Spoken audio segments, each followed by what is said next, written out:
Tether obviously wants to sort of diversify its business beyond just USDT.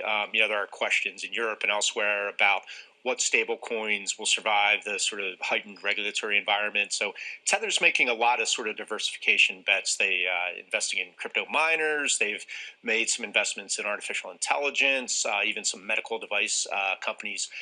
And with this project, what they're doing, it's really pretty fascinating. They're actually buying gold, storing it with a custodian in Switzerland, making tokens that represent that gold. So then you can buy the tokens and basically ownership in gold in token form. Then what you can do is you give those tokens back to Tether, and they give you a synthetic dollar, a tokenized stablecoin, basically, like USDT, but one that is related to gold. So it's over collateralized, meaning say you put $100 of gold tokens on deposit with Tether, they'll give you $75 back. So why would you want to do that? Well, if you're bullish on gold, you're happy to own the gold, but then you can take those dollars back from Tether and go invest them elsewhere. You speculate in crypto or put them in a lending protocol and make even more yield and returns off of that investment in the gold. So another step back, it's almost a proof of concept for them for this new platform they have called Alloy, I suppose is how you pronounce it. Like the metal. Like the metal, yes. And they clearly have ambitions, as they've said, to do other things like this, to tether tokens to the value of other assets, whether it's another currency or who knows. They haven't really explained exactly what the next steps are, but they clearly want to make it a broader. Well, I think the market risk is the main one. Obviously, if you're bullish gold, you might be willing to take that risk. But if the gold price does go down, then what you have to do is either provide them more collateral in the form of those gold tokens, or you get liquidated. So that's clearly the market risk is the main thing. Now, obviously, there are people who still have a little bit of suspicion towards Tether itself.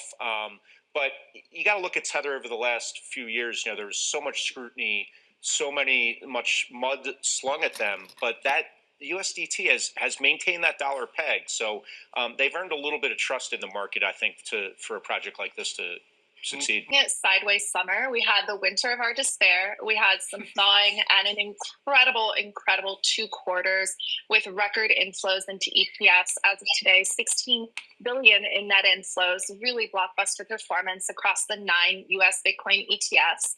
And I think what we're seeing now is exactly what we saw in March. We had a hawkish FOMC last week. CPI still coming in hot. Expectations of rate cuts were being priced in. Volatility also really low. Trading volumes, we traded 22 billion last week.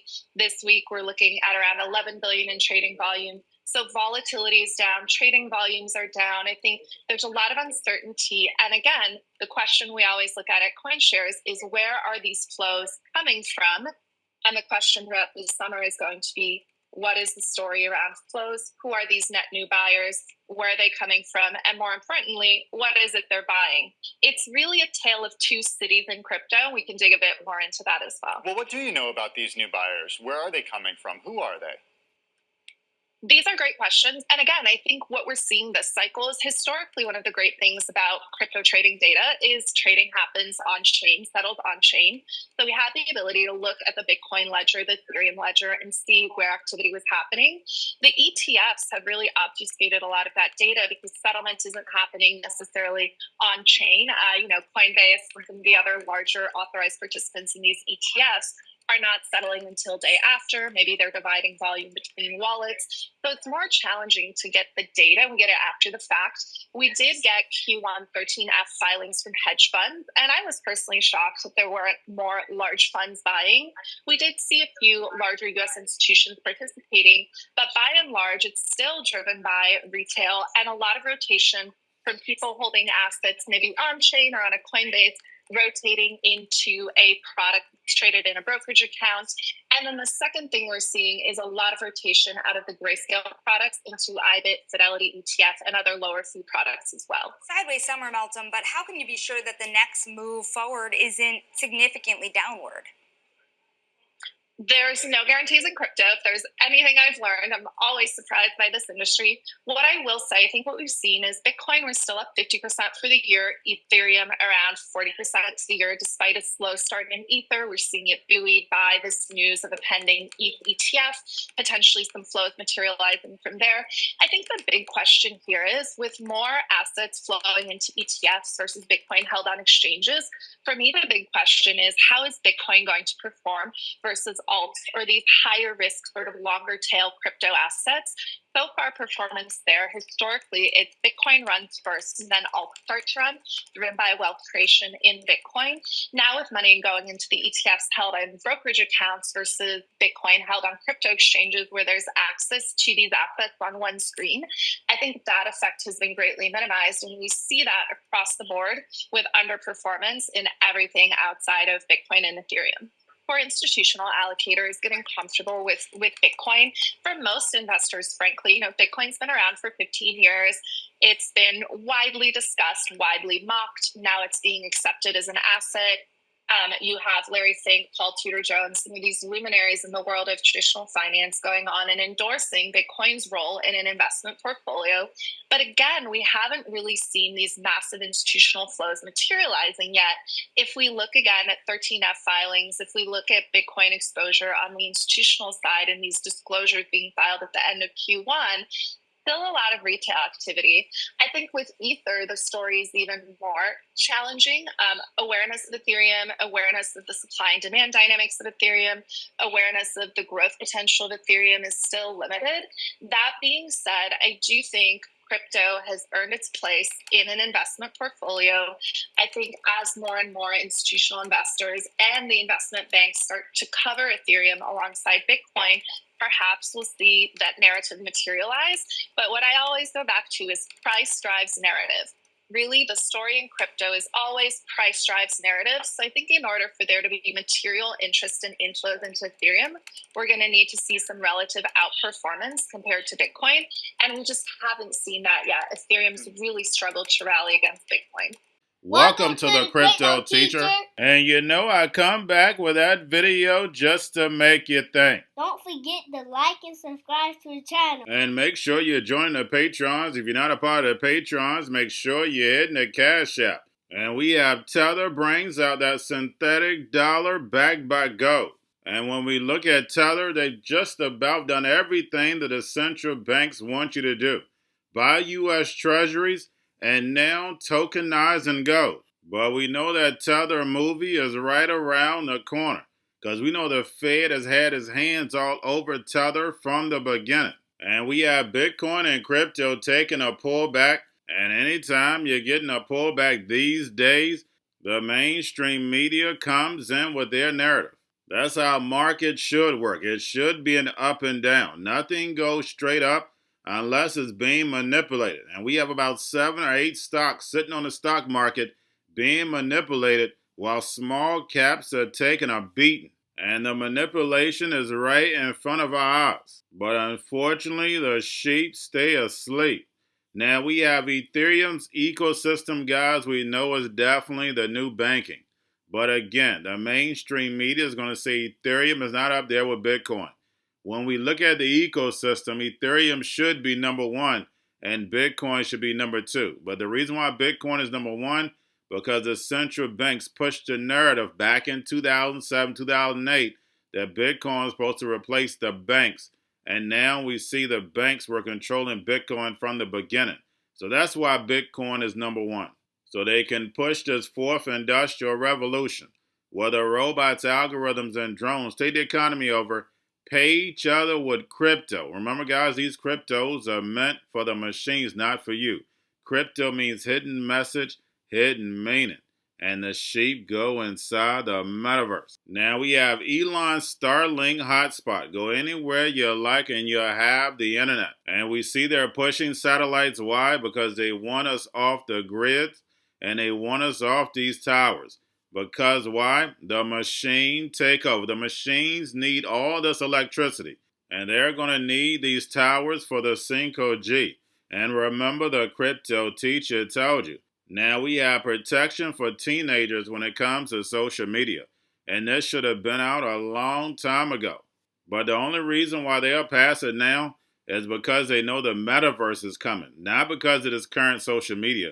They could care less. They have already admitted the harms that social media has done over these past 2 decades, and you're talking about 2 generations being destroyed mentally, and especially when you're a teenager, you're already in a state of confusion anyway. And then on top of it, guys, we know everybody doesn't have great parents. So then on top of it, you get social media, which gives you a false sense of everything. And that allows social media to create your reality. And that is dangerous. Remember, guys, the eyes and ears are the window to the soul. And then we have Russia and North Korea coming together. And guys, we know the 2 sides have already been created for Armageddon. We know that crisis has to come in order for the 4th industrial revolution to happen. And remember, the crypto teacher told you. Now, guys, we have the BOE meeting tomorrow to let us know whether they're going to do cuts or not. We have Juneteenth tomorrow, which just became a holiday in 2021, guys. Don't forget that. If you get off on that federal holiday, make sure you're enjoying it. But the stock market is closed. That means that crypto, we're going to be the only game in town. And we know we run this same game as like clockwork. And remember, the crypto teacher told you. Because he knows when it comes to the NWO, it's all planned out. You have a wonderful day. To another billionaire, first seen circulating on X and later confirmed by SpaceX CEO Elon Musk himself, the first images of Starlink's internet mini dish appear to have been revealed. In response to the images, Musk says that setting up the device took less than 5 minutes, can be easily carried in a backpack and will, quote, change the world. He adds it's about half the price of a standard Starlink dish and allows multiple users to stream high-speed internet all at the same time, making it an easy-to-use and portable internet connection pretty much anywhere in the middle of Death Valley. Throw one of these babies up, you got high-speed internet. We talked about this yesterday because it certainly is something that is getting attention. Do you think it'll be effective? Do you think it'll pass? Because Congress has to approve it before they can even do this. Yeah, I don't think it's going to pass. There's a high bar to compelled speech, forcing companies to engage in certain speech. And typically when the Surgeon General has issued warnings in the past, there had to be a substantial risk of a significant public health harm. I don't know that this meets that threshold because we all know social media is harming youth, but the harm isn't so direct, and the scientific evidence right now, I don't think meets the threshold that they had with respect to alcohol and tobacco. Well, you know, I think it's more diffuse. I just don't think they have the body of evidence to support this, and the companies are going to push back. That said, I think he's drawing a lot of important attention to this. He's really galvanized focus on this problem. It's very clearly a problem. There's a lot of literature right now showing the causal relationship between overuse of social media and mental health harms in children. I mean, that would be my point. I don't know how effective a label is anyway, but raising awareness, getting this talked about. Joe and I talked yesterday about how social media has been around for 20 years, literally 20 years, and Congress can't agree to do anything to protect children in any way, shape, or form. It seems like the most bizarre set of circumstances. And this show of support, affection, it's just like, it's kind of like the very close relations that he has with Putin, which have gotten much, much closer since Russia launched its full-scale invasion of Ukraine.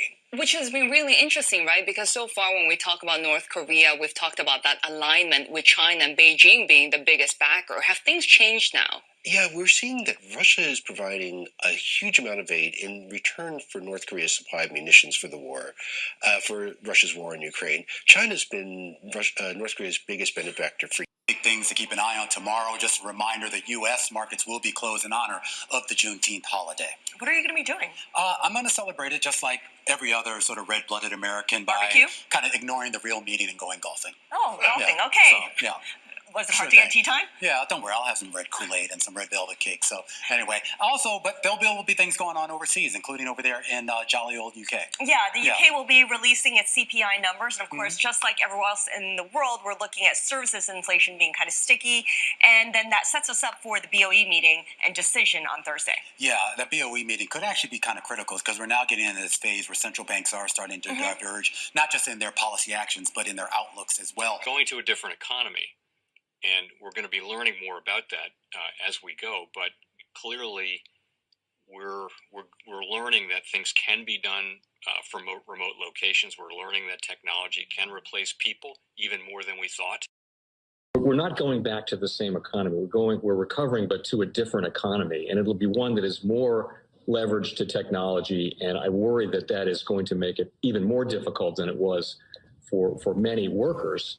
In Silicon Valley, and my friends who work in technology know that what we did to the manufacturing workers, we are now going to do to the retail workers, the call center workers, the fast food workers, the truck drivers, and then even bookkeepers, accountants, insurance agents, lawyers, and on through the economy. So what happened to the manufacturing workers is a very clear sign. And so we'll import Chinese-based CBDC technology. So it's going to be CBDC in a box provided to you by the People's Bank of China. But every stock, every bond, every currency, every commodity, every piece of art, every private business, every piece of real estate will eventually be a token on a blockchain, an entry on a ledger, permanent and immutable. We will have truth instead of trust, and we will save over $7 trillion a year. 6 to 8% of global GDP is wasted by the friction of the trust industry that's necessary when you have dual entry accounting. With triple entry accounting, which is what a blockchain is, we get rid of all of that friction. It's a beautiful future. Like what you see in China and their social credit scoring systems, right? If we get identity wrong, it could be a tool to enslave humanity. And if we get it right, it could be a tool to liberate humanity. And as an American, I'm obviously rooting for the one that's on the side of freedom. Bitcoin is an international asset. And also, I do believe the role of crypto is, it's digitizing gold. I actually believe this technology is going to be very important. Look at it. We have been part of a huge revolution in investing through ETFs. We believe that ETFs will be changing the whole way we invest. Many people still use it as a means, people are investing it for indexing. No, the majority of people who are putting money in in ETFs are active investors that are buying exposure. The entire bond market is being transformed as we talk right now. I believe the next generation for markets, the next generation for securities will be tokenization of securities. And if we could have that distributed ledger that we know every beneficial owner, every beneficial seller, we all have our code of who's buying, who's selling, instantaneous settlement. And think about it, it changes the whole ecosystem. Chinese bank ICBC has been hit by a ransomware attack, and the U.S. Treasury market, as a result of that, has been disrupted. This, according to the Financial Times. We're getting at more right now with Bloomberg's Shonali Bassick. Shonali, what do we know? Listen, we have the Financial Times now reporting that ICBC, one of China's largest banks here, was hit with a ransomware attack. And remember, they're a very significant intermediary in the Treasury market. The SIFMA has told its members that this has been part of the reason here that the system is kind of clogged up, if you will, during that auction that we saw a little bit before. The attack had prevented ICBC, according to the Financial Times, from settling Treasury trades on behalf of other market participants. A large executive at a major bank also telling the paper that such a large party on the fixed income clearing corp creates major concerns, potentially impacting the liquidity of Treasury markets. Now, it was not just a poor auction. It was absolutely lousy, and when the dealers have to step in to save a treasury auction, that's a rare occurrence. And Cryptoteacher and the New World Order book, plus the 3 Kids books. It's time to re-educate. Also, new to cryptos, Coinbase, Bitrue, Binance. Do not forget book links and crypto links are in the description. The stock channel, guys. Don't forget to go like, subscribe, spread everywhere. You have your Kobo, your chip stocks, your banking, your gaming. While everybody's sitting at home, get home stocks, the Seaver, the biotech stocks. And while everybody's at home wishing, they were still getting that free money. What are they doing? Drinking and smoking weed. Don't forget about those stocks, and you have a wonderful day. The most powerful person in the world is the storyteller.